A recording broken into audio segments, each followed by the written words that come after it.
tucks are one of those great techniques that adds a lot of visual texture to whatever you happen to be creating.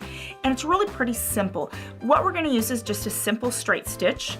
We're going to have our stitch length set at 2.5, and we're going to play with our width. I actually want to place that at 0, so I'm moving that needle all the way over to the left, because what I'm going to use to create my tuck is actually the blind hem foot, and I can adjust the width of where this guide sits, and that's where I'm going to dump the edge of my fabric up to.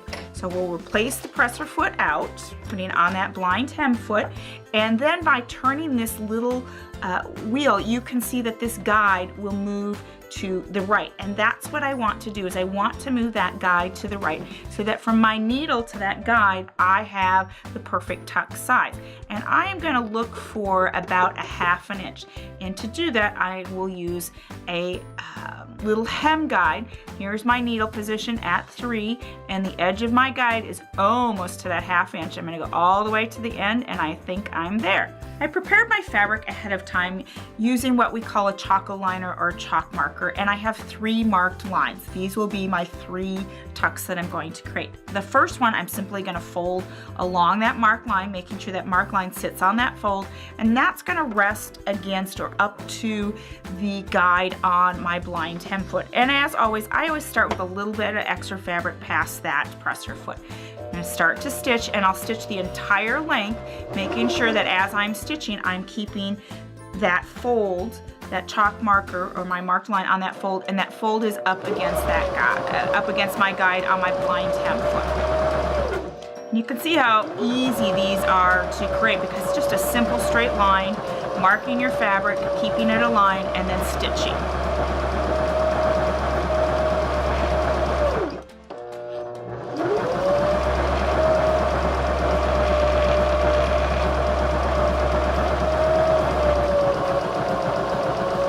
And now that I've come to the end of my first tuck, I will take the presser foot, lift the presser foot up, fabric is out. Here's my first tuck. How fun is that? Now I create my second tuck by, again, folding on that marked edge. Now when you're creating a row of tucks and you're using a different thread type or different color in the bobbin versus the needle, you always want to make sure that you're starting on the same side of the fabric or the same position on the fabric that you did for the first tuck, so that your threads are always in the same position. So in this case, my tucks are going to fold down. I want to make sure that in this case, that my needle thread is in this position. Place that fabric underneath the presser foot, aligning the edge with the edge of my guide. Again, I have fabric on the outside, and I'm going to stitch to the bottom of this tuck.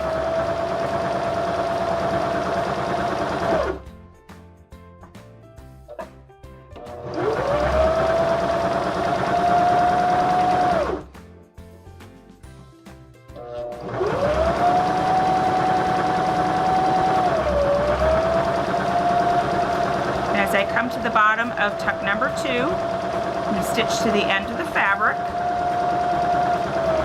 And again, I'll take that needle out of the fabric, raise the presser foot, use that built-in thread cutter, and I'll fold my third tuck. And we're going to place the fabric underneath the presser foot, again lining that folded edge with the guide on the presser foot. I've got fabric on the outside edge of my presser foot. And the great thing about creating tucks on the Baby Lock Zeal is this foot actually comes with your machine, so you don't have to purchase an additional accessory to create these stunning tucks. We'll stitch to the bottom, and then we'll be ready for our big reveal.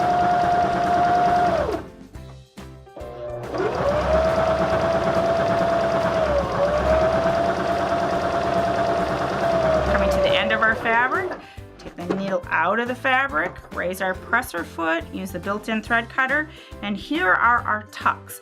Now the proper way to set these up once you've got everything stitched is in this case what I would do is I would press my tucks down.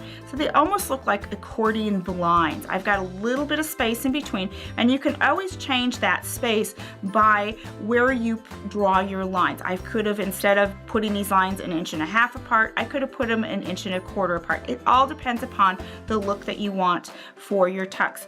But I think that they are actually a very stunning technique, and all that is really needed is a simple straight stitch and the blind hem foot.